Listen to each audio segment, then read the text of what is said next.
Treatment yang pertama nanti ada beberapa cara Pak menghandle hawa nafsu. Ada metode ngempet, ya, metode menahan. Nanti ada metode mengalihkan hawa nafsu, ya. Jadi mengalihkan, fokusnya bukan kepada apa yang diinginkan oleh hawa nafsu, tapi dialihkan supaya tidak dikendalikan oleh hawa nafsu. Nanti ada lagi metode adalah dengan mengajari hawa nafsu. Nah, kita baru mulai yang pertama Pak, yaitu dengan menahan hawa nafsu. Dasarnya apa? Surat An-Nazi'at ayat 40 dan 41. Wa amma man khofa maqama rabbihi wa nahan nafsa anil hawa fa innal jannata hiyal ma'wa. Adapun orang yang takut pada kedudukan Robnya, jadi takut terhadap Allah kalau sudah mengatur makhluknya Pak. Karena Allah itu mengatur hidup itu kadang-kadang ngasih enak, kadang ngasih yang nggak enak. Kira-kira jenengan pengen diatur dikasih enak apa pengen diatur nggak dikasih yang tidak enak Pak?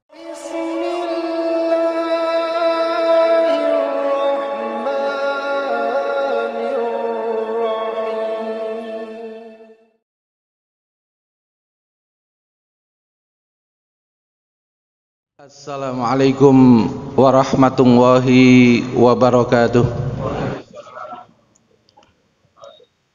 Bismillah walhamdulillah wassalatu wassalamu ala rasulillah Sayyidina Muhammad ibni Abdillah wa ala alihi wa sahbihi wa mawalah wa la hawla wa la quwata illa billah. Subhanaka la ilma lana illa ma'allamtana innaka antal alimul hakim. Allahumma alimna ma yanfa'una wanfa'na bima 'allamtana wa zidna ilman wa fahman wa amalan sholihan makbulan. Allahumma ftah bainana wa baina qaumina bil haqqi wa anta khairul fatihin. Allahumma arinal haqqa haqqan warzuqna ittiba'a wa arinal batila batilan warzuqna istinaba. Waja'alna wa iyyakum min ibadika sholihin walhamdulillahi rabbil alamin. Amma ba'd. Bapak-bapak, ibu-ibu, saudara sekalian yang dirahmati Allah Subhanahu wa taala, syukur alhamdulillah pagi hari ini kita masih diberikan nikmat hidup, nikmat sehat, nikmat lapang, lebih-lebih lagi nikmat iman bisa mendorong kita semua hadir di majelis pagi hari ini. Semoga semua yang hadir, semua amalnya diterima oleh Allah Subhanahu wa taala. Amin. Yang kedua, kita lanjutkan pembelajaran kita tentang psikologi Islam dan insya Allah ini sudah seri yang ke-16. Sudah hampir 1 tahun lebih kita mendalami materi-materi kejiwaan dari sisi pandangan Islam. Yang sekarang kita akan membahas secara khusus bagaimana treatment terhadap hawa nafsu. 2 kali pertemuan kita mendalami tentang ciri-ciri dari hawa nafsu dan sekarang kita sudah mulai bagaimana caranya, teknisnya, metodenya kita mengolah hawa nafsu yang punya potensi baik dan potensi buruk ini. Nanti yang dominan itu keluar baiknya. Kalau keluar baiknya itu nanti hatinya jadinya bersinar. Ibaratnya cermin hati itu nanti semakin mengkilap. Kata para ulama, hatinya sudah wajah tu wajahiyah, hatinya sudah menghadap kepada Allah, lalu hatinya bersih. Nah itu nanti dapat petunjuk, dapat ketenangan, dapat rahmat itu bisa sering. Dan tandanya dapat rahmat, dapat petunjuk dari Allah, biasanya orangnya bahagia, sering bahagia. Nah bahagia dalam Al-Quran itu kalimatnya la khaufun alaihim walahum yahzanun. Itu wali-wali Allah, kekasih-kekasihnya Allah. Kalau sudah dapat bahagia itu dengan masa depan tidak pernah khawatir, tidak pernah takut, tidak kena cemas, tidak pernah khawatir. Mau masa depan dirinya, mau masa depan anaknya, mau masa depan penghasilannya, tidak pernah khawatir, tidak pernah cemas. Karena dia tahu yang memegang masa depan bukan dia, tapi yang memegang masa depan itu Allah Subhanahu wa ta'ala. Begitu pula juga tidak ada yahzanun. Tidak ada sedih, nggak ada kecewa. Dengan keadaan apapun hari ini dia tidak pernah kecewa. Dan dengan masa lalu yang sudah dia tinggalkan itu juga tidak ada kesedihan. Tidak ada kemarahan, tidak ada kesedihan. Itu tandanya berarti dia sudah bahagia. Nah itu tandanya berarti hawa nafsunya sudah diolah dengan baik. Sehingga hawa nafsunya itu tetap tidak menghalang-halangi dia selalu bahagia.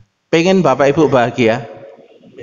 Pengen, alhamdulillah ya. Tandane wong apik, Pak. Pengen sing apik. Nah, treatment yang pertama nanti ada beberapa cara, Pak, menghandle hawa nafsu. Ada metode ngempet, ya, metode menahan. Nanti ada metode mengalihkan hawa nafsu, ya. Jadi mengalihkan, fokusnya bukan kepada apa yang diinginkan oleh hawa nafsu, tapi dialihkan supaya tidak dikendalikan oleh hawa nafsu. Nanti ada lagi metode adalah dengan mengajari hawa nafsu. Nah kita baru mulai yang pertama, Pak, yaitu dengan menahan hawa nafsu. Dasarnya apa? Surat An-Nazi'at ayat 40 dan 41.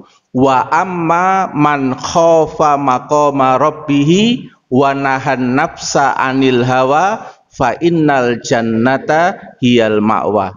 Adapun orang yang takut pada kedudukan Robnya, jadi takut terhadap Allah kalau sudah mengatur makhluknya, Pak. Karena Allah itu mengatur hidup itu kadang-kadang ngasih enak, kadang ngasih yang nggak enak. Kira-kira jenengan pengen diatur dikasih enak apa pengen diatur nggak dikasih yang tidak enak, Pak? Angel jawab ini. Rata-rata wong nek ditakoni ya pengen diatur enak terus, betul ya? Ya. Padahal takdir Allah itu takdir enak atau apa takdir tidak enak? Dua-duanya, Pak ya. Nah, itu bisa kita pilih, Pak. Bisa kita pilih? Enggak bisa dipilih. Makanya kalau kita itu pengen milih sing enak, berarti gak siap. Engko nek ono sing gak enak, ya. Makanya ulama itu ndak milih, wis biar sing ngatur Gusti Allah. Kadang enak, kadang tidak enak, kadang loro, kadang sehat, kadang duwe akeh, kadang duwe titik, kadang bojone iku suwenyume gak karu-karuan. Mulai teko ceramah medhutut tok. Iso Pak ngono iku, Pak. Bisa terjadi, Pak. Bisa, Ustadz ya iso kena, Pak. Padha wae kok. Wong takdir itu ya mengenai siapa saja. Wong Nabi Ayub ya saya kena loro, gitu Pak. Ya, sama, kena semuanya. Karena Allah itu dengan ngasih takdir itu sebenarnya intinya itu pengen baik. Soalnya Allah itu kalau ngasih yang pahit itu tandanya kita mau dijamoni, nggih Bu nggih. Ya, cek gak kakean manis, engko kena diabetes, perlu dikai sing pahit. Ono wong, Pak, sering ngalami enak, mari sombong kok, Pak. Enten nggih? Mak dikai sing enak malah kaget, Pak, lali, gak ikut majelis taklim. Gak gelem jamaah meneh, kok kaget soalnya dikai ndodok enak. Berarti jare wong Jawa gak kuat derajat. Nggih Pak nggih? Gak kuat derajat dikai enak. Makanya kalau ulama itu ndak pernah milih. Makanya doa para ulama itu Robbana atina fid dunya hasanah. Nang donya dikai enak, endinge hasanah. Donya dikai cobaan gak enak, tapi tetap hasanah. Itu prinsipnya sahabat Umar bin Khattab, Pak. Beliau itu mengatakan begini, la ubali. Aku ndak peduli apakah aku menemui yang aku sukai, aku menemui yang tidak aku sukai, aku tidak peduli lagi dengan itu. Kenapa para jamaah sekalian? Karena aku tidak pernah tahu Allah itu meletakkan kebaikan itu dari yang aku sukai atau yang tidak aku sukai. Betul Pak? Misalnya Pak, dikasih loro. Nek kanggo Ustadz Pak, dikasih loro niku hasanah apa mboten? Sama nek ngomong hasanah berarti ndongakno aku loro, Pak. Nih Ustadz ate ngisi aja didongakno loro, Pak, supaya ilmunya nyampe. Jadi bisa jadi kalau memang orang itu potensi baiknya banyak, sehat lebih bagus. Tapi engko nek wong suka ganggu, preman, luwe apik loro ae. Timbang nambahi dosa. Nggih, Pak nggih. Lah, itu berarti Allah tuh ngasih kadang ndak enak, itu ada faedahnya. Soalnya awakmu pas dikasih enak kok malah maksiat. Kok malah ganggu uang. Dikai loro berarti disudo, cek gak kakean dosa. Berarti kesimpulannya gimana Pak? Masih milih enak dan tidak enak atau biar Allah yang ngatur? Oh, berarti wis lulus berarti. Ya, alhamdulillah, nggih. Gitu Pak, pertama itu. Yang kedua, ini teknik pertama kalau mengendalikan hawa nafsu itu dengan cara ditahan. Karena sifat hawa nafsu itu reaktif dan spontan. Jadi kalau ada fakta yang nggak enak, keadaan yang nggak sesuai dengan harapan dan keinginan, kita itu biasanya langsung reaktif dan spontan. Nah, reaktif dan spontannya hawa nafsu itu adalah ghadab, namanya emosi negatif. Mbu kecewa, mbu sedih, mbu jengkel. Sekarang saya tanya khawatir, cemas. Sekarang saya tanya Pak, dalam agama cemas itu boleh apa enggak Pak? Boleh Pak? Boleh. Bolehnya itu sebentar apa lama? Oh ya wis nih ngono. Ya berarti wis paham, nggih. Karena ada larangan cemas di dalam Al-Qur'an itu, la takhafu wala tahzanu. Betul Pak? Nek cemas ojo suwe-suwe. Nek khawatir ojo suwe-suwe. Nek takut ojo suwe-suwe. Sing takut boleh lama, takut ke siapa? Kepada Allah. Tapi nek takut karo donya, keadaane, takut karo makhluk, karo karakter-karaktere, ojo suwe-suwe. Kira-kira kalau takut terlalu lama Pak pada dunia dan makhluk, kira-kira bisa gangguan kecemasan apa mboten? Bisa gangguan kecemasan itu. Jadi wajah rada pucet ngono. Wong sing cemas karo takut biasanya ku wajane rada pucet, Pak. Ya, karena sering mengalami tekanan, negeni perkara sing gak iso ditegeni. Ya, mikirno barang sing gak iso dipikir. Gak gelem dipasrahno nang Gusti Allah, dipikir ae. Ana anake nang pesantren pas pandemi. Yo opo iki dikunjungi gak oleh. Betul Bu nggih? Rata-rata niku pas pandemi ibu-ibu khawatir anake nang kono gak iso dikunjungi, ya apa nasibe? Titip nang ustadz ternyata mulih, gak tambah khawatir sampean. Lho coba. Lho titip nang ustadz tuh gak popo, iku amal syariat. Tapi nek ustadze mulih sampean lali titip karo Gusti Allah. Yang memberikan keamanan dan keselamatan siapa, Pak? Allah. Dan Allah itu pernah tidur, Pak? Enggak, kula yaumin huwa fi sya'n. Setiap hari Allah itu mengurus hambanya. Ono sing dislametno, ono sing diberi, tapi ono sing diambil. Cara Allah itu kadang memberi, kadang mengambil, kadang menghilangkan, kadang menahan. Makanya sifat-sifat Allah dalam Asmaul Husna kan ada yang memberi Pak ya, Ar-Razzaq. Ada yang menahan, Al-Mani'. Ya, la mani'ah, lima a'toita. Tidak ada yang bisa nahan. Kalau Allah sudah mau ngasih, wala mu'tiyah. Tidak ada siapapun yang bisa ngasih kalau Allah sudah menahan. Berarti yang ngatur hidup kita ini sebenarnya siapa Pak? Allah. Tapi kadang Allah pakai makhluknya. Kadang Allah itu menggerakkan makhluknya, menggerakkan hatinya, menggerakkan ubun-ubunnya ditarik sama Allah Subhanahu wa taala. Saya tanya Pak sekarang, bisa nggak terjadi ono wong gak ngerti Masjid Rodotul Jannah tiba-tiba datang ke sini ngasih dana 2M, bisa terjadi apa Pak? Bisa. Itu kok gak amin Ibu? Berarti wis merasa cukup ya Pak nggih. Tapi nek merasa cukup itu biasanya ditambah Pak nggih. Nggih. Nek kepada Allah itu merasa cukup malah ditambah. Nek merasa kurang terus malah gak dikei. Ngoten rumuse. Beda Pak karo menungso nggih Pak nggih. Nek karo Gusti Allah pun sampun ngono malah dikei. Kurang ya Allah malah gak dikei sampean. Nggih Pak nggih. Jadi rumusnya beda nggih. Rumusnya karo Gusti Allah karo manusia itu beda. La in sakartum la azidanakum. Nek awakmu iku merasa apa? Titik tapi bersyukur ngono bisa ditambah. Tapi nek titik ngeluh ae. Ya coba Pak, ana wong kuwere Pak, tapi ngeluh ae nang wong-wong keluh kabeh. Wis ngeluh males, ya. Mari ngono jaim dikai pekerjaan iku rada pele-pele. Kira-kira Idul Fitri renes apa mboten? Dapat kongguan Pak, orang miskin kayak gini Pak. Dapat sarung, ya males kok. Wis metututan, kakean keluh kesah, nggih Pak nggih. Naudzubillah min dzalik. Nah, kita mulai Pak, para jamaah sekalian. Ini rumusnya hawa nafsu ya. Di dalam hawa nafsu kita itu ada yang namanya keinginan. Ya, ingin kepada sesuatu dan ingin kepada makhluk. Pengen sugih, pengen pinter. Kalau kepada makhluk pengen dielem, nggih. Pengen dihargai, pengen dimengerti. Betul Pak ya? Pengen. Tapi kalau keinginannya itu levelnya sudah tinggi, sudah punya maksud kepada sesuatu atau kepada orang, nanti naik dikit namanya sudah menjadi tuntutan, ada kosoda.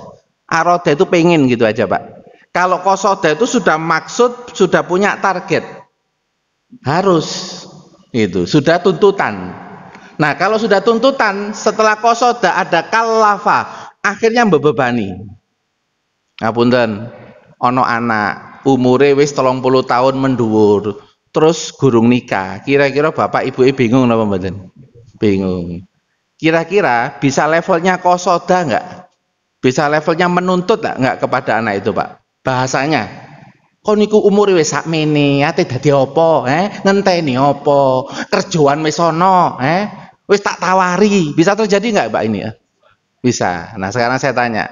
Ketika anak itu dituntut tetapi jiwane iku sek ruwet, gurung lapang, kira-kira orang tua menuntut tadi itu jadinya anak itu nurut apa anak itu melungket?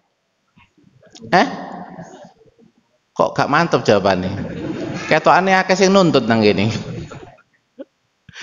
Para jamaah sekalian, jadi kalau orang itu masih belum lapang ya, kemudian siap untuk menikah, lalu bahasa kita sehari-hari itu menuntut, iso melungket Pak. Soalnya hawa nafsu itu nih dipeksa tapi gak lihat kapasitas, gak lihat kadar jiwanya, langsung melungket. Wis nang kamar ngunci ngono ae. Dijak ngomong ngono tinggal. Ketokane ana sing krasa ketokane nang ruangan iki ya. Jadi berarti waktu itu belum paham tentang hawa nafsu. Nanti ada tekniknya Pak, para jamaah sekalian ya. Dan tekniknya itu sebenarnya mudah kalau yang melakukan itu hatinya sudah bahagia. Jadi kalau orang itu mau membuat bahagia anak, itu ternyata orang tuanya itu harus bahagia dulu. Gitu. Nah, kalau bahagia Pak, dungone mandi. Dungone mandi, atine iku diputer karo Gusti Allah. Cekrek, moro-moro dadak keajaiban Pak.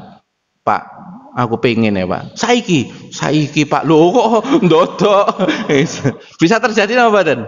Bisa Pak. Allah Subhanahu wa taala itu muqallibal qulub. Bisa membolak-balikkan hati, ya. Ini pesan kiai saya, kon nek ndelok TV, kok ruwet ana semut, ya. Kan ana Pak ya, siaran sing akeh semute lho Pak. Nggih. Iku berarti derek ana remote, iku channel gak tepak, ngelek channel sing terang. Nah, sing nyekel remote iku wis ngaku. Sapa sing nyekel remote? Allah Pak sing nyekel remote semua makhluk itu. Sehingga kalau ada keadaan ana wong sing gak iso ditata, nek wong pesantren ini gampang diwirid ngono Pak. Rumus ini. Pernah dengar Pak diwirid Pak? Diwirid itu maksudnya didoakan. Ini ada kisah Pak Kiai Sepuh juga punya sekolah. Nah, kepala sekolahnya itu ngatur sekolah anak-anak itu. Nah jenenge kalau dulu Pak pesantren dulu itu kan nggak pernah diseleksi Pak. Sing nakal-nakal, sing IP-ne rada apa intelektualnya rada elek-elek, gak tepak didelebokno. Memang biyen pesantren itu tempat tempat dandani wong. Nah kalau dulu Kiai Sepuh itu diterima semua. Efeknya apa? Sing bagian ngajar kebingungan, wakal gak karu-karuan. Sampai akhirnya yang pihak bagian sekolah itu nyampaikan ini Pak Yai, nama-nama yang perlu dipertimbangkan apakah terus di pesantren ataukah kemudian ini dikeluarkan, soalnya sudah mengganggu. Disampaikan Pak nama-nama itu ke Kiai Sepuh. Setelah sebulan nggak ada keputusan dari Kiai Sepuh, sampai kepala sekolahnya itu datang, Pak Yai dos pundi nama-nama yang dicantumkan itu maksudnya gimana? keputusannya, jadi dikeluarkan atau tidak. Apa bilang ke sepuhnya? Karepmu apa? Arek-arek iku didele nang kene iku dititipno wong tuane. Wong tuane titip nang kene iki wis ridho, wis lilo. Ngoten nggih nek basa Jawa iku lilo nggih. Wis ridho, wis lilo. Didele nang kene supaya didandani. Kok malah dibalikno? Jeneng-jeneng iku tak waca nang salat tahajud. Tak sampai nang Gusti Allah biar disetel atine. Para jamaah sekalian, apa yang terjadi? Yang cerita ceramah ini ternyata ceramah di pondok pesantren yang dulu anak itu nakal di pondok itu. Itu yo geger. Ya. Artinya apa para jamaah? Jadi kisah ini menunjukkan bahwa engko nek ndelok wong iku ruwet, ojo malah diseneni, ojo malah dilokno, ojo malah dituntut-tuntut. Uang iku nek kene nek gurung lapang sampai tuntut-tuntut tambah melungket. Makanya kalau dalam kejiwaan tekniknya dengan orang yang seperti itu dibuat bahagia, dibuat santai, gak disinggung-singgung, Pak. Soalnya wis bolak-balik disinggung, wis nyatet do uteke iku. Cuma dhek suruh gurung ketemu dalan. Mohon maaf Pak ya, apalagi pemuda zaman sekarang atau perempuan zaman sekarang. Karena ini sudah medsos, Pak. Ndelok iku macem-macem. Jadi mikirnya itu lebih banyak daripada kita dulu. Nggih Pak nggih. Pertimbangannya itu akhirnya lebih banyak sekarang daripada dulu. Kenapa? Rangsangannya banyak, masukannya banyak. Ngapunten nggih. Apalagi kalau anak kita itu pernah ada cinta terselubung, terus trauma, ya, misalnya ada laki-laki trauma dengan perempuan. Akhirnya DE itu sakit hati. Kira-kira butuh disembuhkan dulu apa enggak Pak sakit hatinya? Perlu, jangan-jangan ada begitu. Makanya kalau pola di dalam psikologi Islam itu psikologinya ya dilakukan, kejiwaannya, spiritualnya ya dilakukan. Psikologinya dibuat santai, dibuat rileks, dibuat bahagia.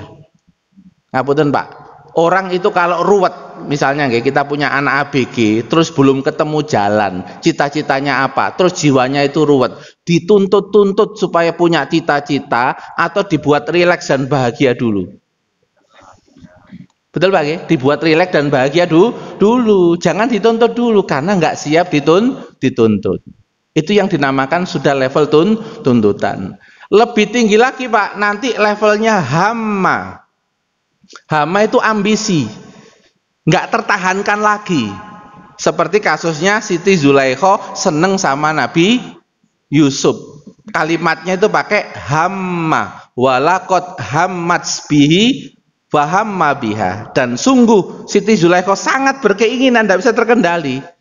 Wis mendem suwe Pak, wis gak terkendali. Maka Yusuf pun demikian. Tapi Nabi Yusuf dapat peringatan dari Allah, sehingga Nabi Yusuf selamat, dapat pertolongan dari Allah. Nah kalau sudah hama para jamaah sekalian, ini sudah levelnya paling tinggi dari hawa nafsu. Kasusnya Qabil dan Habil ini juga levelnya hama.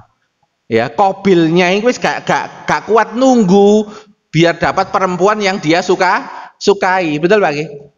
Padahal Qabil pada waktu itu kan menyampaikan protes kepada Allah, saya kok dapat yang jelek, pasangan saya kok dapat yang baik. Akhirnya Gusti Allah gimana Pak? Ketika diprotes, lapang dada Pak Allah Subhanahu wa taala, disuruh berkorban. Yang satu berkorban tanaman-tanaman yang jelek, yang Qabil, yang Habilnya berkorban apa? Binatang ternak yang besar lagi bagus. Yang diterima korbannya siapa Pak? Habil yang diterima korbannya. Ketika diterima oleh Allah, Habil, Qabilnya gimana? Tambah marah apa tambah nerima? Nah, wis tambah marah itu berarti sudah hama. Wis ambisi, wis gak kena dicegah, Pak. Ketika bertentangan dengan keadaan dan realita, muncul namanya frustasi. Nih orang frustasi itu ngawur apa teratur, Pak? Ngawur, dulure dewe loh dipateni. Berarti sudah levelnya tinggi, namanya hama. Ini isinya hawa nafsu Pak. Ada keinginan, ada tuntutan, dan juga ada ambisi. Kalau bertentangan dengan keadaan, nggak bisa mengendalikan, nggak bisa mendamaikan, muncul namanya ghadab, namanya emosi negatif. Ya, ghadab itu bahasa Arabnya jangan diterjemahkan marah. Kalau dalam psikologi Islam ghadab itu emosi yang jelek, itu namanya ghadab. Itu. Jadi emosi negatif gak hanya marah aja, Pak. Sedih itu ya ghadab, kecewa itu juga ya ghadab, jengkel itu ya ghadab. Emosi negatif kalau terjemahan umumnya dalam psikologi Islam. Kalau emosi negatif dibiarkan akan muncul yang namanya sikap negatif. Orang itu kalau jengkel sama kita, Pak, ketemu kita itu wajahnya senyum apa manyun? Manyun. Kira-kira kalau orang jengkel ngomong dengan kita, ngomongnya enak apa tidak enak? Loh, tidak enak. Mau mimik wajah, mau ucapan, mau bahasa tubuh, nggih Pak, nggih. Mau tindakan menunjukkan apa yang ada di dalam jiwanya. Orang lagi emosi negatif. Ini tentang hawa nafsu. Sekarang kita bahas satu-satu para jemaah sekalian ya, tentang namanya keinginan. Nah, ini. Para jemaah sekalian, Bapak Ibu semua yang ada di sini semua punya keinginan? Punya nggih? Semua punya harapan nggih? Kadang harapan itu terhadap sesuatu, maksudnya selain makhluk, selain manusia. Kadang harapan itu kepada makhluk. Makhluk itu ya iso pasangan, ya iso anak, ya mertua, ya mantu. Nek mertua ya harapannya ke mantu. Enten apa mboten Pak? Mantu medit Pak? Oh, ada ternyata ya. Oh, bagian gurih katanya Pak sing ngeroso Pak. Ya. Kadang harapannya kepada manajer, kepada pimpinan. Kadang manajer harapan juga kepada bawahan. Orang tuh saling punya keinginan dan harapan. Nah, itu kalau tidak di-manage, pertanyaannya begini, apakah setiap keinginan dan harapan kita sering sesuai dengan kenyataan dan keadaan atau sering bertentangan dengan kenyataan dan keadaan? Sering bertentangan, Pak Ki? Nah, ketika sering bertentangan, terus kita itu tidak bisa nerima, kita itu tidak terima dengan kenyataan. Aku nuntut loh awakmu jadi ngene, tapi kamu kok begini, kira-kira apa yang terjadi Pak? Muncul itu Pak, ada slide-nya itu. Muncul emosi. Muncul emosi negatif. Ada energi Pak di dalam-dalam. Sing rasane gak enak. Namanya emotion. Emotion itu energi in motion. Jadi energi yang bergerak di dalam tubuh. Yang itu berpengaruh nanti kalau kelamaan berpengaruh kepada hormon. Ya, kalau penemuan psikologi modern, emosi ini dikendalikan oleh sistem limbik di bagian otak tengah. Ada salah satu bagian otak tengah namanya amigdala. Ya, amigdala itu bergetar, Pak. Ketika ada situasi tidak sesuai dengan kenyataan, muncul emosi. Dan itu kalau bergetarnya terus-menerus mempengaruhi kimia tubuh, hormon, enzim. Makanya biasanya kalau nggak terkendali, Pak, bisa gangguan. Emosi sampai mengganggu pikiran, sakit apa mboten? Emosi sampai mengganggu fisik, sakit apa mboten? Nah, itu yang terjadi karena ada organnya ternyata di bagian otak kita dan itu berkaitan dengan kimia tubuh. Nah, kemudian para jamaah sekalian kita lihat sekarang satu-satu. Orang punya keinginan terhadap jenis makanan dan minuman tertentu, betul Pak ya? Nah, ini ada cerita klien. Ya, keluarganya itu ulang tahun, mau menuju restoran tertentu. Si adiknya itu pengennya ke restoran itu, tapi kakaknya ndak mau. Padahal yang adiknya itu sudah pengen banget Pak ke restoran itu. Kakaknya ndak mau, punya alasan itu. Tapi akhirnya yang dituruti ini kakaknya sama bapak ibunya karena kakaknya ini juga ada problem psikis. Tapi adiknya ini ya nggak siap Pak, merengut Pak, mecucu. Soalnya gak restoran yang dia harapkan, wis suwe, wis dadi impen restoran itu. Coba nih restoran dadi impen terus gak jadi Pak. Bisa muncul emosi negatif Pak. Bisa. Ketika muncul emosi negatif kalau nggak dikendalikan, yang saudara ini bisa nggak Pak bentrok sama yang saudara ini? Loh ini loh Pak hawa nafsu Pak dalam kehidupan sehari-hari. Contoh lagi yang kedua, keinginan terhadap pakaian tertentu, betul Pak ya?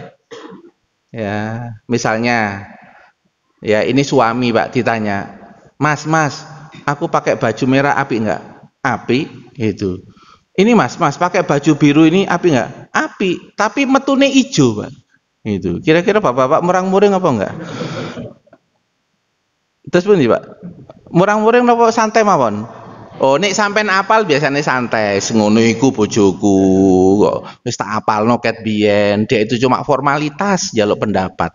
Mari ngono metune beda ngono, gak apa-apa. Nah, iku sing rodok mikir gitu.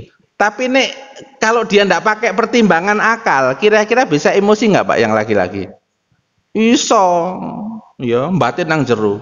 Jari merah mau biru, hijau. Bisa muncul Pak ya? Itu namanya emosi negatif. Hanya masalah milih pakaian. Coba bayangkan. Bisa muncul emosi negatif. Sehari-hari kita ini terus berkaitan dengan hawa nafsu no mboten? Berkaitan. Itu kalau nggak di manage, potensinya nanti bisa muncul sikap negatif no mboten? Bisa. Itu. Ya, Pak Wono sampai senyum-senyum ke saya ini ya. Soal wis suwe umur 70 ya, pengalaman no. Jadi aku lo ngomong ngeten wis gambar memori-memori zaman dulu itu. Ya. Keinginan terhadap rumah tertentu bisa muncul emosi nggak Pak? Ngejak pindah Pak, ya ke tempat yang lain. Ternyata ketika pindah ke tempat yang lain ini, ternyata ada problem hawanya, ndak hawanya tidak sesuai dengan harapan. Terus di sana terus gak enak. Bisa nggak Pak sang istri itu ngomong, gitu, makanya ta diskusi se, musyawarah se. Ojo karepmu dhewe ngene. Terus tak pindah nang kene. Bisa muncul nggak Pak kayak begitu tuh?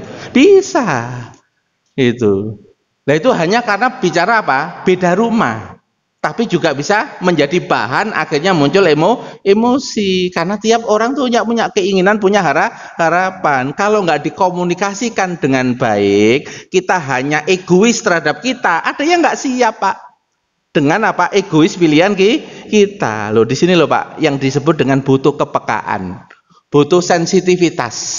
Orang akan peka dan sensitif kalau nanti ketika mendalami belajar hawa nafsu.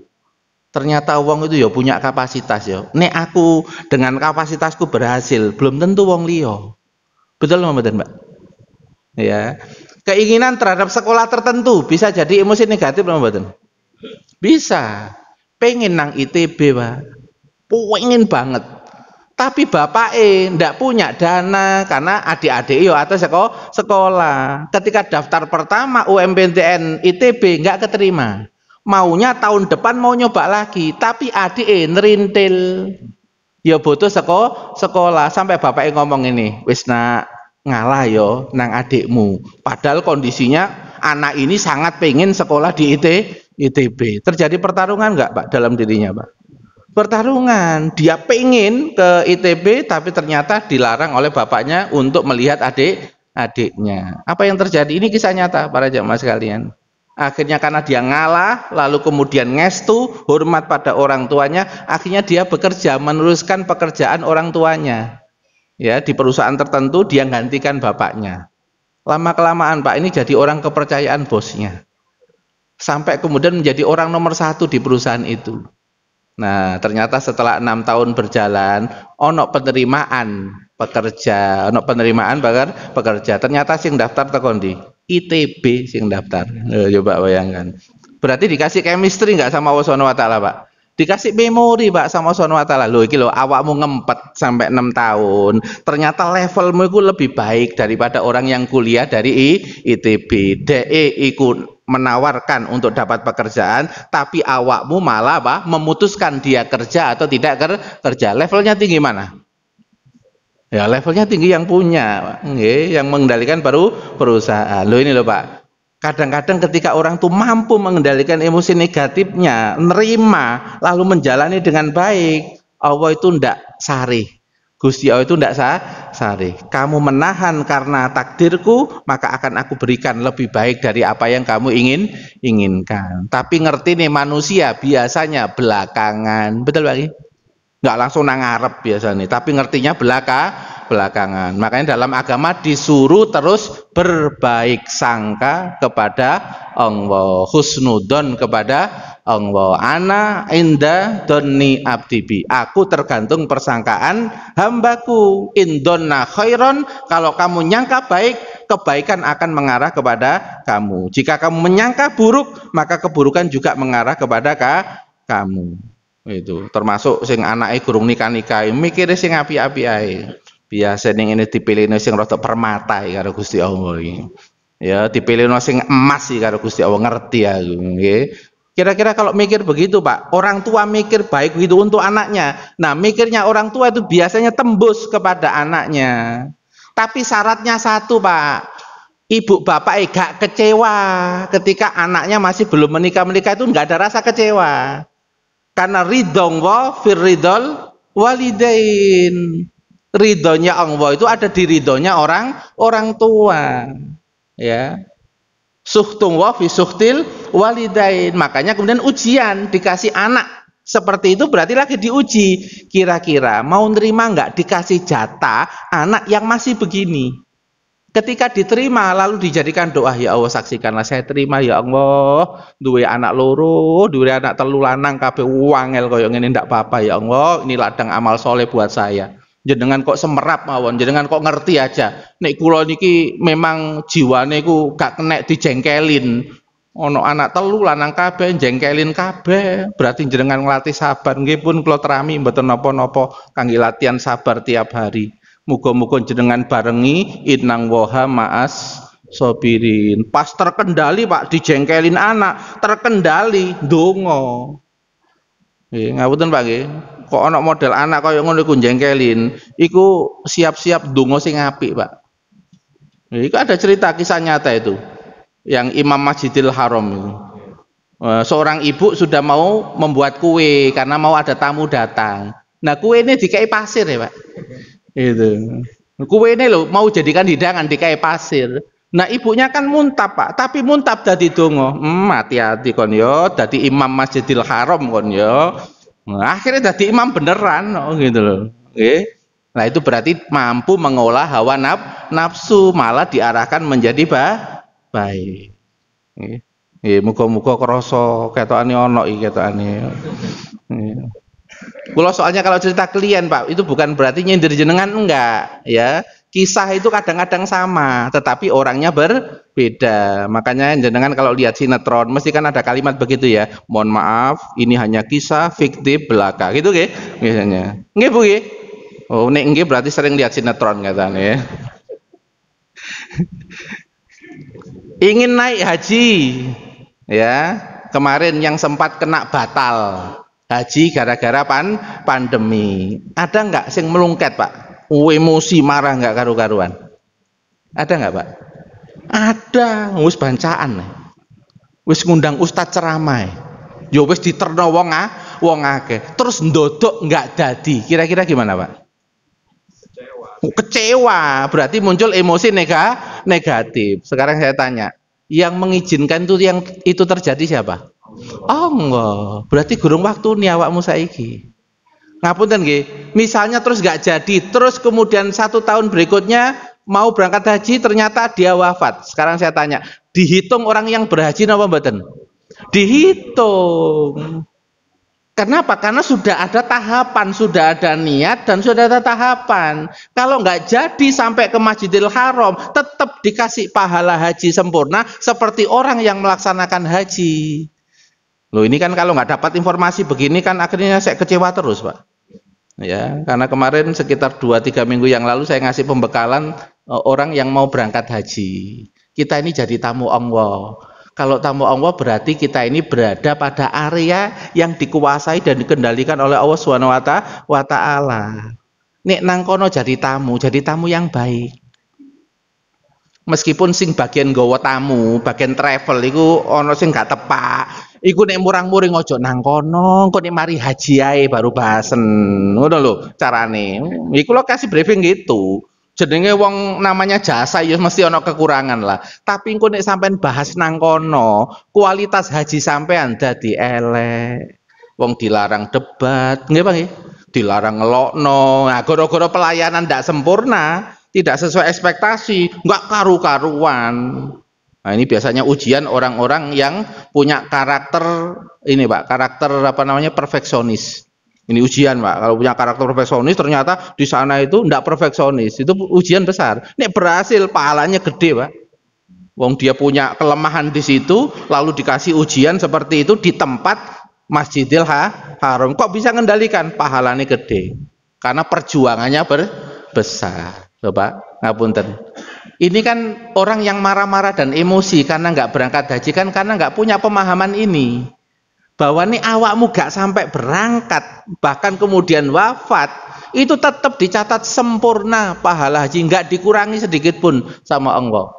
Itu dasarnya apa sih? Dasarnya adalah kisah sahabat sepuh yang mau hijrah ke Madinah tapi di tengah perjalanan kemudian wafat. Kalau menurut definisi hijrah, masuk hijrah apa mboten? Nggak masuk definisi hijrah kan, Pak? Maksudnya definisinya kan dari Mekah menuju Madinah. Wong kurang sampai Madinah kok. Secara faktual definisi belum masuk definisi hijrah, tapi yang dihitung oleh Allah SWT adalah apa? Pertama niatnya, yang kedua ikhtiar yang sudah dilakukan. Meskipun nggak sempurna sampai Madinah, tetap dapat pahala hijrah, loh Pak. Kalau dapat mindset pemahaman seperti ini, ketika nggak jadi kira-kira tenang apa mboten? Tenang. Karena punya ilmu, Pak, tentang ini. Makanya dalam Al-Qur'an kaifa tasbiru ala malam tuhid bihi khubra. Bagaimana kamu bisa sabar atas sesuatu yang kamu nggak punya pengetahuan yang cukup tentangnya, tentang yang kamu sabari. Itu makanya tadi kan ono bapak ditakoni baju merah, baju biru kok metune ijo, gak murang-muring soalnya wis apal bojone, wis paham profil bojone, wis paham wis ngono iku teko mbiyen kurung berubah, makanya aku wis menter, ngono Pak nggih. Nggih Pak nggih, karena wis apal, sudah punya pengetahuan yang cukup tentang pasangan. Makanya ini pasangan jengkel no, tapi ini pasangan niku wis ngerti, wis apal, malah senyum-senyum. Wayai kumat. Ngono tok ngomongnya. Santai itu. Iku nek jawaban dari apa namanya dari akal. Oh berarti ini memang faktanya kumat. Metu karakter ini. Nek jawaban kolbu ndak begitu, Pak. Jawaban kolbu, ditawari pahala rek karo Gusti Allah. Nggih ditawari pahala. Wingi dek senyum-senyum, ditawari pahala syukur nggih Pak nggih. Saiki modele ngono berarti ditawari pahala sabar. Berarti kan sama saja, Pak ya. Enak gak enak tapi oleh pahala. Kalau pikirnya begitu hidup tenang loh, mboten? Tenang. Tapi abot prakteknya ya. Abot perjuangan, makanya namanya mujahadatun nafas, lifetime struggle kata Imam Al-Ghazali. Perjuangan yang tidak pernah berhenti, itu perjuangan untuk melawan hawa nafsu. Jenengan nek berhasil, setan nih guys nggudo jenengan. Karena pintu masuknya setan itu di hawa nafsu. Kalau hawa nafsu jenengan selesaikan, jenengan ya akan nyaman Pak dalam hidup ibadah ya nyaman, berhadapan dengan berbagai karakter apapun orang juga nyaman ya. Itu karakter yang bisa berhadapan dengan karakter apapun dinamakan koribun, bisa dekat dengan siapa saja. Itu karakter yang nggak pernah disentuh oleh api neraka. Ada 4 Pak karakter Pak yang tidak disentuh oleh api neraka. Yang pertama hayyin, orang yang tenang dan damai, stabil, gak emosian. Nggak terpengaruh oleh perubahan makhluk sama keadaan, dia tetap tenang aja, stabil. Yang kedua, layin, hatinya itu lembut. Kenapa kok lembut? Karena dia punya kasihan dan sayang pada makhluk. Ndelok kelemahannya, ndelok kekurangannya, karena dia punya kelemahan ini, kekurangan ini, makanya muncul elek ini, muncul sikapnya sih nggak tepat, karena dia fokus pada kelemahan dan keterbatasan, bukan fokus pada tuntutannya, sehingga dia lembut sakno yo. Dari riwayat hidupnya ngono ya, ternyata dia gono sing ngajari, ternyata lingkungannya ngono, umpama aku koyok ngono ya, koyok DE ya Allah, aku ngalami sing enak-enak DE ngono ya Allah, sakno. Itu lain, Mbak. Nah, kalau lain akhirnya apa? Dia mudah untuk santun. Dia mudah ramah dengan dia karena ada kasihan. Komunikasinya itu bisa lebih enak karena sudah mendalami orang yang bermasalah, lain. Kalau sudah lain, nanti yang ketiga, korib, mudah dekat dengan karakter apapun orang. Namanya punya ilmu pawang. nggih Pak, karo arek cilik punya ilmu pawang. Jenengan kalau mau jadi pawang anak kecil, apa Pak yang dilakukan? Jadikan dia seperti raja. Wis kuantil men. Karena 0 sampai 7 tahun jadikan anak itu seperti raja, enggak boleh dikerasin, enggak boleh diteriak-teriakin. Tapi biasanya ini pengantin anyar Pak, awal-awal biasanya masalah ekonomi kata apa mboten? Kata gitu, potensi tukaran apa mboten? Potensi. Sing jadi korban siapa? Anaknya. Nyerep ya, nyerep tukaran bapaknya sejak umur 0 sampai 7 tahun. Padahal kalau 0 sampai 7 tahun itu masa golden nggih Pak nggih. Nyerep-nyerepe iku koyok kapas. Itu. Nek gak hati-hati ngomong itu diserap sama anak. Gitu, nggih. Ingin sedekah bisa napa mboten jadi emosi negatif? Bisa. Saking empatinya tinggi Pak kepada orang, pengen bantu, tapi dia gak duwe-duwe, bisa sedih berkepanjangan apa mboten? Terus kepikiran, ya apa itu? Padahal itu harus dikat. Dikat dengan apa? Iku gak jatahmu. Ya, iku berarti gak jatahmu, iku jatah wong liya. Cuma ditawari Gusti Allah, awakmu pada waktu itu nggak bisa, nggak apa-apa. Kata Allah, la yukallifullahu nafsan illa wus'aha. Karena kamu nggak punya niat, nggak mau nolong. Kamu punya niat nolong, itu oleh pahala kok. Tapi karena keterbatasan dana yang kamu miliki, lalu kamu nggak bisa bantu. Ya pokoknya ngomong sing api, ikut dadi pahala. Nggih Pak nggih? Nggak jadi sedih, nggak jadi kemudian merasa bersalah. Ada nggak Pak gara-gara nggak bisa bantu terus sedih, merasa bersalah, kepikiran? Ada apa nggak? Banyak Bu. Dan itu nanti berarti apa? Kita kena emosi negatif. Nek sering ngono Pak, iso ngenes Pak. Gak sehat fisiknya. Itu. Padahal orang itu punya jatah masing-masing. Itu. Ingin sholat tahajud rutin terus. Ini kan keinginan baik. Tapi bisa nggak Pak gara-gara dia sakit parah, akhirnya kebiasaan itu nggak terjadi? Bisa terjadi nggak Pak? Terus dia ikut ngenes, loro iki sebabe iki. Loro iki musuh sampai aku gak iso tahajud. Bisa mikir begitu nggak Pak? Bisa Pak, ada klien yang datang sudah sepuh ahli tahajud, akhirnya jadi resah dan kecewa goro-goro loro aku gak bisa melakukan kebiasaan yang sebelumnya. Padahal loro itu teko sinten? Gusti Allah, takdire sinten? Gusti Allah. Tapi ketika kita jelaskan bahwa orang yang sudah membiasakan wirid yang baik, tapi karena udzur tertentu, kemudian dia tidak bisa melakukan, tetap tercatat pahalanya itu pahala tahajud. Karena dia nggak tahajud itu bukan karena nonton sepak bola. Nek sampean nggak tahajud goro-goro no, oh eman rek pertandingan gurung mari wis gak tahajud sih, ya itu namanya sampean gak oleh pahala gitu. Wong ini nggak tahajudnya karena ada udzur. Yang udurnya itu karena takdir Allah yaitu sakit. Maka kalau sakitnya sampai sebulan, sampai dia itu nggak bisa tahajud, tetap dicatat sebulan tuh pahala tahajud untuk dia. Rahmati Gusti Allah loh Pak. Orang kalau punya pemahaman seperti ini kan akhirnya apa Pak? Akhirnya tidak punya emosi negatif ketika mengalami sesuatu karena punya cara pandang yang tepat. Nah sekarang keinginan kepada makhluk. Tadi kan keadaan Pak ya. Yang kedua punya keinginan terhadap pasangan. Pengen nggak Pak pasangan itu ngertiin kita? Ibu-ibu pengen nggak pasangan ya suami ibu itu ngertiin ibu? Pengen apa mboten? Pengen. Tapi seringnya itu ngertiin apa mboten ngertiin? Roto angel pertanyaan ini. Ono Pak bojoku, oh, ya gitu ya. Nah, ketika ada pasangan masih belum bisa mengerti, itu kena yang nanti potensi emosi negatif, kecewa. Oh, biyen ngelamari kebengen, ono ngono barang kalimatnya. Ya. Jadi akhirnya itu apa Pak? Ndak qanaah ya terhadap pasangannya. Padahal kalau orang itu qanaah terhadap pasangannya itu dapat pahala jihad dan pahala haji pagi dan malam. Ya.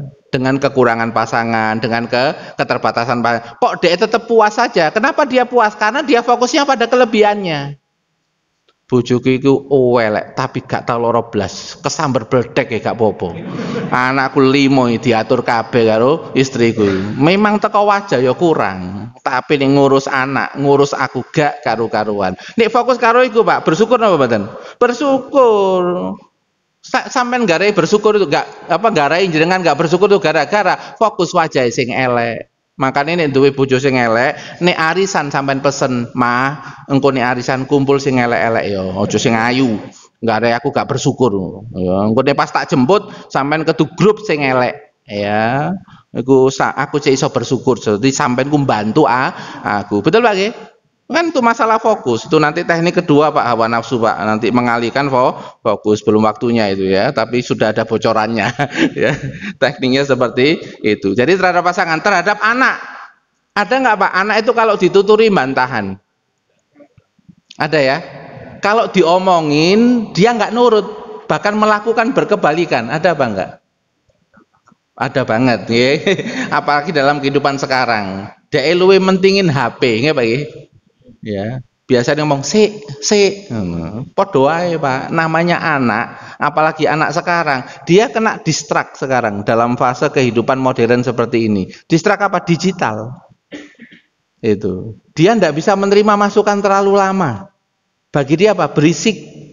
Gitu. Terlalu banyak masukan tuh berisik. Kenapa? Tiap hari dia dapat masukan dari digital. Itu dari TikTok, dari apa gitu. Belum lagi nanti teman-temannya yang bully kadang kalau dia berkumpul. Nah, kalau orang tuanya begitu, dia juga ruwet. Itu. Nah, ini kalau kemudian orang tuanya nggak paham situasi seperti ini, nanti bisa muncul bukan sekedar ingin terhadap anak, tapi ada tuntutan. Seharusnya anak ikut ngini jani. Kira-kira kalau sudah jadi tuntutan, Pak, potensi sering murang-muring, sering nopo jarang? Sering. Karena apa? Menjengkelkannya berulang-ulang. Sedangkan tidak siap. Ya, tidak siap apa? Melihat keadaan yang masih seperti ini. Orang tuh kalau punya harapan, Pak, tapi tidak siap menerima keadaan, apa yang terjadi, Pak? Ngantem terus dirinya, Pak. Itu. Kalau orangnya tipe psikis yang lemah, nyalahkan dirinya. Aku mang wong tua gak becus, sembuh. Wis aku gak ngerti aku. Nyalahkan dirinya.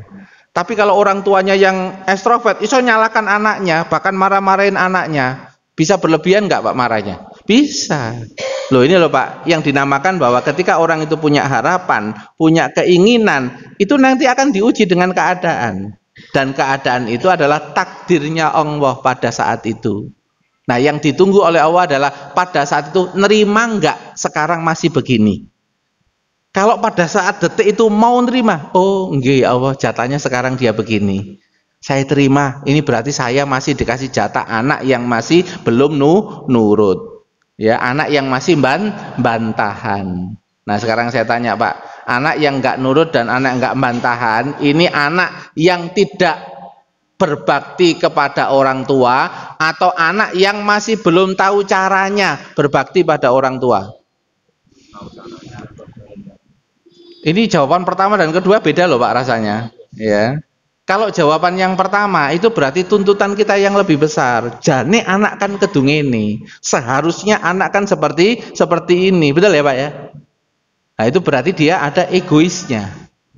Ada egoisnya. Padahal anak ini sampai bantahan dan nggak nurut karena struktur jiwanya nggak siap.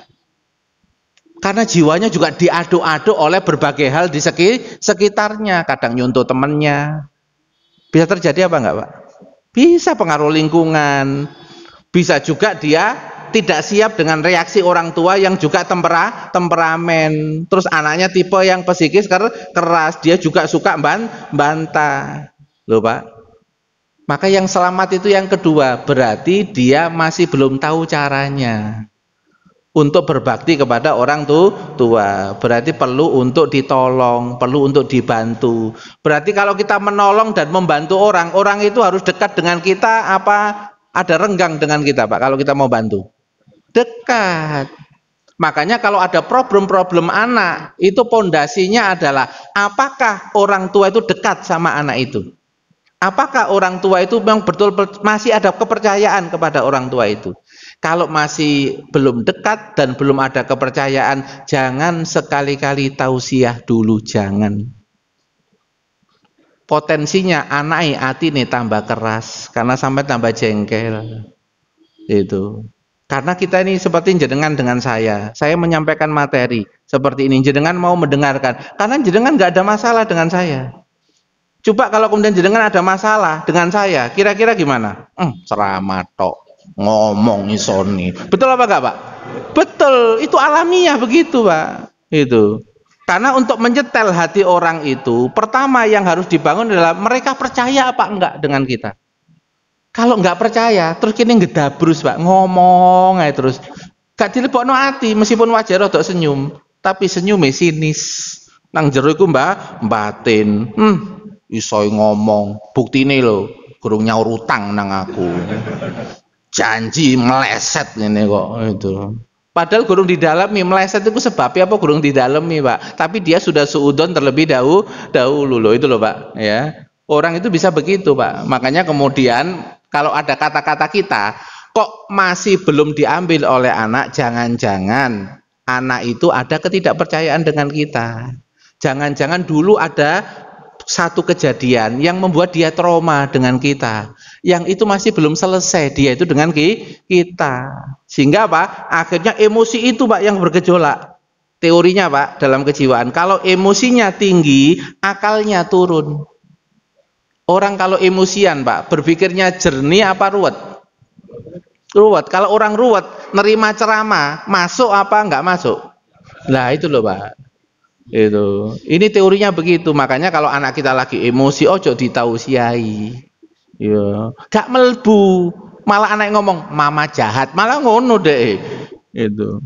Kenapa? Karena dia wis murang-muring malah dituturi gitu. Merasa dia gak dimengerti, merasa apa? Psikisnya gak dipahami sama orang tuanya. Ngoten Pak nggih, kok padha meneng kabeh ketokan iki. Wis merenung Pak, padha wae kula nggih wong tuwa, kula nggih enggak ada anak ABG padha wae. Materi ini juga untuk saya. Gitu. Saya juga pernah ngalami. Bi, diem dulu Bi. Dengerin aku. Pernah Pak saya ngalami itu. Anakku ABG Pak, wedok. Gitu. Ya saya diem akhirnya, iya ya, ceramahku kan ngono, lali aku ngono Pak aku. Padha wae kok. Ngene iki masalah ilmu apa laku, Pak. Nah, ilmu laku iku mesti ana gak enake, tapi leken ae. Suwe-suwe kok dadi jamu. Betul nggih, Pak nggih? Jadi jamu nanti kita akan jadi lebih baik. Ono loro dijamoni kok penyakitnya metu. Nggih muga-muga Pak kula panjenengan sedaya didadekno Gusti Allah tiyang sing luwih apik, luwih sae, dohiron wa batinan, lahir dan batin. Amin ya rabbal alamin. Kita tutup dengan istighfar 3 kali dan doa majelis. Astaghfirullahaladzim, astaghfirullahaladzim, astaghfirullahaladzim. Subhanaka Allahumma bihamdik, asyhadu an la ilaha illa anta, astaghfiruka wa atubu ilaik. Assalamualaikum warahmatullahi wabarakatuh.